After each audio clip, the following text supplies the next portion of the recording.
Speaking of heat, Bubba, because that's some heat that you were just playing.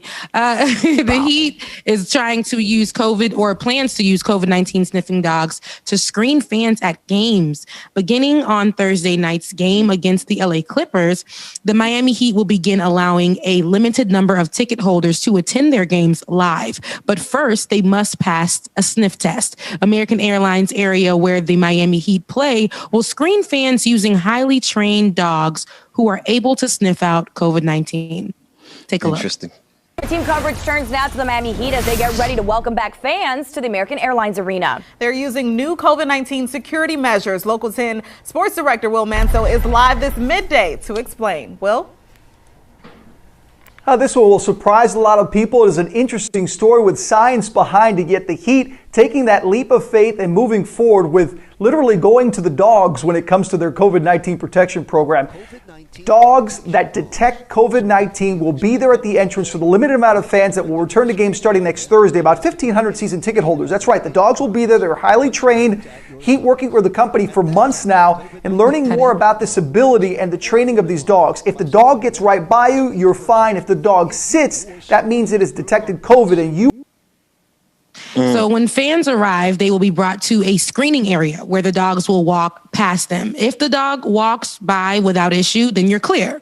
If the dog sits next to you, then you won't be allowed entrance.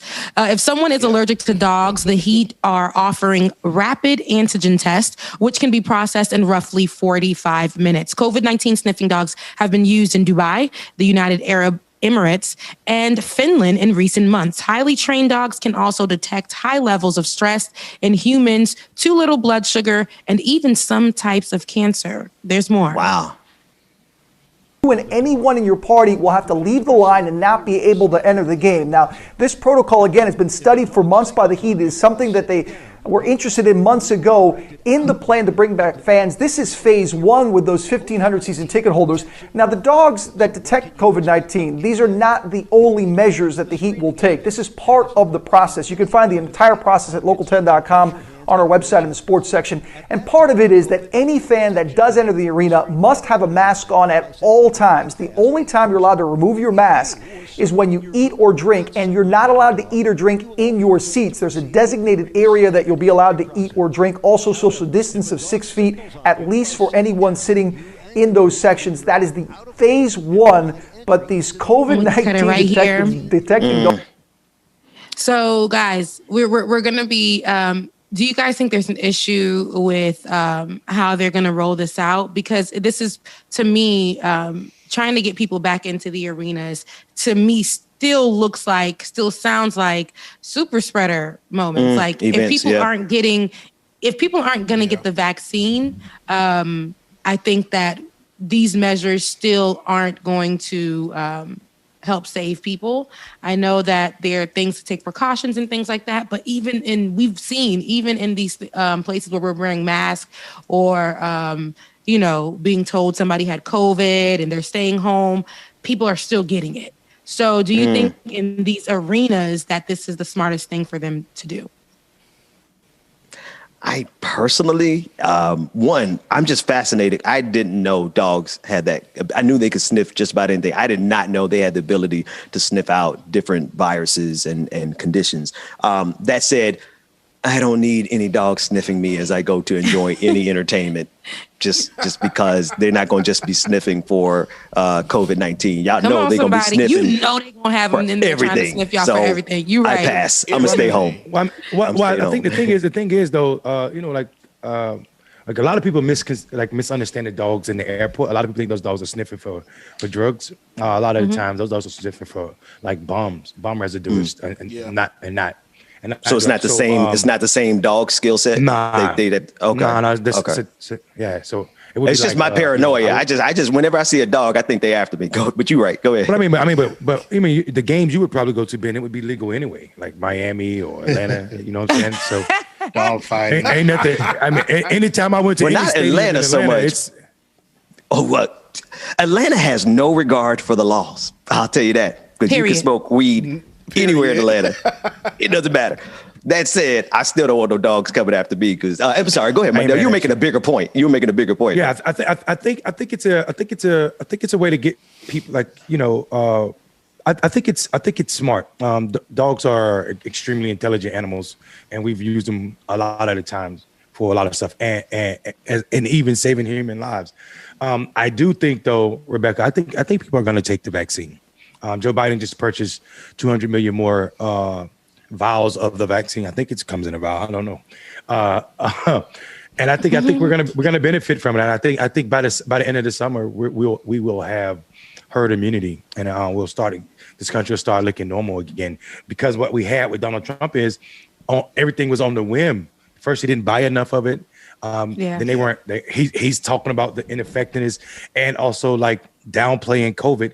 So now that we have a real timeline, we can start building out like what our world may look like and when it will happen. So people can start planning things again. I mean, like if and when we have enough vaccines for all adults in this country, and Biden said within his first 100 days he's trying to get there, I think we'll be fine. I think people will take the vaccine, especially when it starts preventing them from doing things that the rest of the country and other folk can do.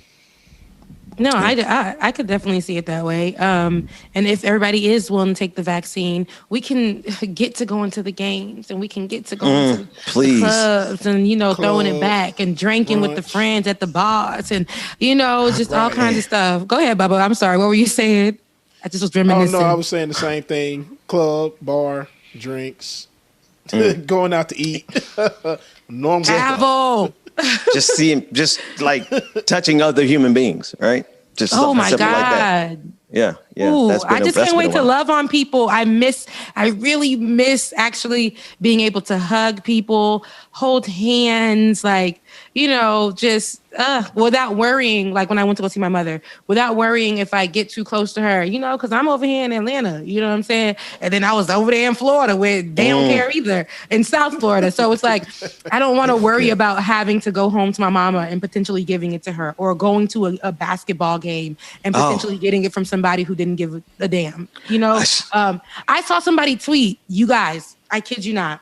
There's this stupid thing I ran across on Twitter, and I guess it's like HBCU confessions. I just ran across it on Twitter looking for news, and these Generation Z kids are something else, because one girl or person stated that they slept with two men and let the men believe that they got COVID. She gave them COVID and let the men believe that they got COVID elsewhere. This is what's going on in America, y'all.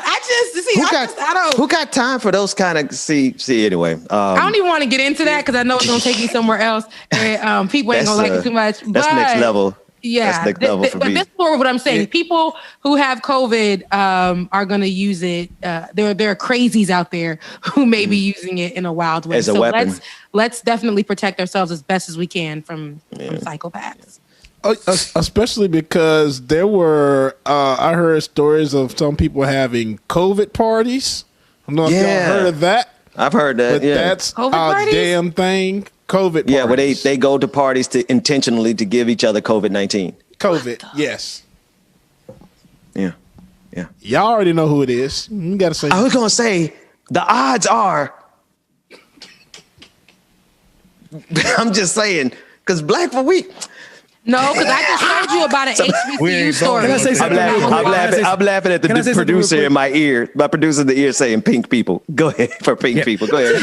Can I? So the COVID parties were Donald Trump. These are Donald Trump supporters during the election cycle, trying to play into what play it down. He is saying about COVID is not real and you can't get it. And they also became. COVID parties should also be synonymous with super spreaders, because that's what they became, super spreader events. Let me say something else. Here's what I want to say.